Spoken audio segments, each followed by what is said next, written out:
Bonsoir tout le monde. Dans cette vidéo, on va essayer de présenter une présentation PowerPoint pour une application e-commerce. Ok, là, donc, on va montrer ici le plan de notre application. On a l'introduction, les études préalables, spécification des besoins, conception. Ok, et enfin, la réalisation, conclusion et perspective. Donc ça, c'est un modèle que vous pouvez utiliser pour vos applications, pour vos présentations PowerPoint. Ok, là, donc la introduction. Là, ici, on va essayer de présenter donc, les concepts de commerce. D'accord?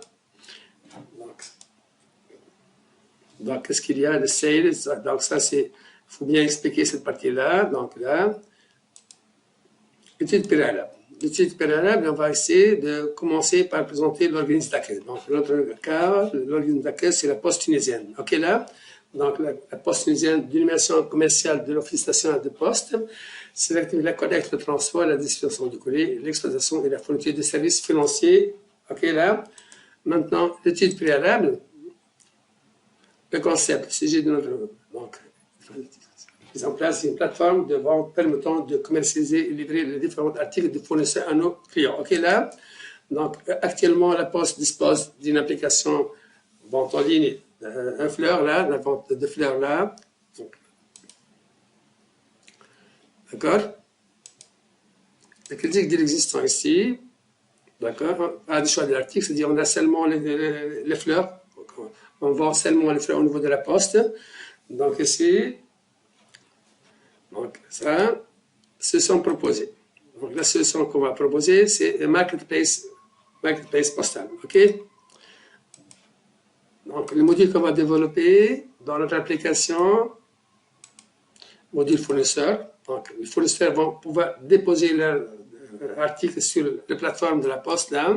Module administrateur qui va gérer les paramètres de l'application. Module client. Donc, et là, donc, notre marketplace sera disponible sur une application web, aussi sur une application mobile. OK, là? La méthode utilisée, c'est le Scrum. On a opté pour le Scrum là. Donc, ça, c'est quoi? Donc, les étapes de Scrum, backlog produit, le sprint, d'accord, ça, c'est, d'accord? Donc, ici, le Product Owner, Scrum Master et le Team Viewer, d'accord? Donc, le Product Owner, pour notre cas, c'est la Poste. Le Scrum Master, c'est moi, l'encadreur. Le Team Viewer, c'est les étudiants qui ont fait ce projet-là. OK, là? Donc, qu'est-ce qu'il y a? Donc, là, ça, c'est spécification des besoins. Les besoins, donc, on a les acteurs, on a l'administrateur, on a les clients et les fournisseurs. Donc, l'administrateur qui va faire le paramétrage de l'application, le fournisseur qui va déposer ses articles et va consulter ses commandes, les achats, les règlements, les clients, celui qui va faire passer les commandes et les achats en ligne. OK? Donc, besoins fonctionnels. Les inscriptions des fournisseurs. Ici, l'authentification, donc il faut s'authentifier. On a la gestion des utilisateurs, donc cette partie-là va être faite par l'administrateur. Donc, gestion des articles, gestion des paniers, gestion des catégories, d'accord? Gestion de commandes et consultation statistique. Donc, ça, c'est nos besoins ici. Donc, besoins non fonctionnels, fiabilité, sécurité, ergonomie, maintenance et portabilité de notre application. Donc là, dans notre application, on a utilisé, donc, comme si vous avez vu les vidéos, donc on a utilisé la sécurité et le JW Token. Donc, on a programmé au niveau de backend, on a fait la sécurité avec JW Token. OK? Donc, il faut bien voir les vidéos au niveau de la programmation, surtout la partie sécurité JW Token. Donc, ici, d'accord? Donc là, Spring Boot, JW Token, JSON Web Token. OK? Donc ça, c'est le principe de JToken, c'est-à-dire qu'on fait un post, il ne va pas générer le JToken, il faut tourner le JVT, et à chaque fois que vous allez le tourner, il faut envoyer le JToken dans le header de votre application. Donc là, j'ai bien expliqué dans ma chaîne YouTube, cette partie-là, au niveau de Spring Boot, et là, ça passe. Planification de release. Donc release, c'est quoi? C'est une partie, c'est un ensemble de tâches livrables qu'on va livrer aux clients. Donc là, le release est composé d'un ensemble de sprints. Donc, on a le release 1, documentation et recherche, la gestion des utilisateurs, la gestion des catégories. Le release 2, on a la gestion des articles, la gestion des paniers. Donc là, il fallait voir, si vous voulez, la partie présentation, donc le rapport sur ma chaîne YouTube, ok? La gestion des commandes et la consultation statistique. La conception, donc là, c'est le diagramme de catégorisation générale.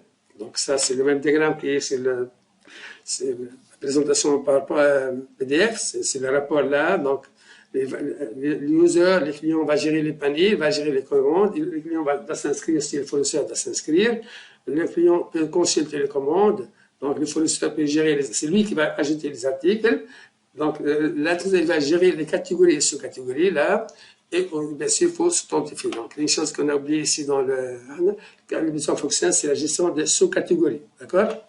Parce que là, la gestion de catégories, la gestion de sous-catégories, elle doit être faite par l'administrateur pour ne pas faire une redondance, d'accord? Parce que si vous allez laisser la possibilité aux fournisseurs d'ajouter les catégories, donc chacun va ajouter sa catégorie, et là, vous allez avoir des nuances au niveau des catégories. Il faut que les catégories soient fixes.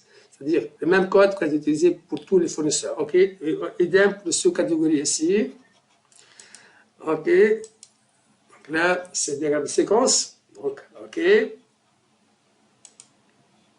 Ajouter sous-catégorie. Ça, c'est demande liste de ton frère. Il va récupérer liste, il va afficher la liste ici. Puis, vous allez saisir les données ici. OK. Diagramme des classes. Donc, on a les catégories. Un article appartient à sous-catégorie. Sous-catégorie appartient à un article. Donc, un panier comporte un article. Donc, un article. Donc, c'est une classe association. Donc, là, c'est une donc, la association. Donc, main étoile ici. Donc, ligne panier. Et bien, pour ici, entre l'article et la commande, c'est ligne commande. OK. Un panier. OK, c'est le client, donc un panier appartient à un client et une commande appartient à un client. Donc le fournisseur, c'est lui qui va gérer ces articles. D'accord, ici, donc un article et un fournisseur peut ajouter un article. Un article est acheté par un, donc ça c'est une petite faute ici. Un article est acheté par un seul fournisseur, mais un fournisseur peut ajouter un. Donc il faut renverser ici la partie cardinalité. Donc là c'est une faute que c'est glissé que j'ai pas vu. OK, maintenant. Réalisation, donc la gestion des users, donc ça c'est les maquettes. Il faut, dans votre rapport, dans votre présentation PowerPoint, il faut suivre ces étapes-là. Donc gestion des utilisateurs, donc il faut, après chaque release, il faut mettre, c'est-à-dire la partie développement, donc le sprint, là, gestion des utilisateurs, ici, interface login, OK, gestion de catégorie, OK. Donc là, à chaque release, dans votre présentation PowerPoint, il faut donner les interfaces ici et à chaque release, il faut mettre le diagramme des classes par release. Il ne faut pas le mettre global. Donc, gestion des articles, d'accord? Ça, c'est le concept de l'application. Gestion des paniers ici. Et là, c'est la partie mobile. D'accord? Release 3, consultation. Donc là, c'est la partie gestion de commande ici. Là, c'est la partie commande au niveau. Donc là, Ionic, là, la partie mobile a été développée sur Ionic. Là, la liste de commandes ici, interface commande fournisseur, consultation statistique, donc progression de travail. J'ai là. Conclusion, donc ici, vous mettez la conclusion, et là, OK, les perspectives, il faut mettre vos perspectives ici, OK, donc, coming soon, OK, merci pour votre attention, et merci pour votre attention aussi. Donc là, j'ai présenté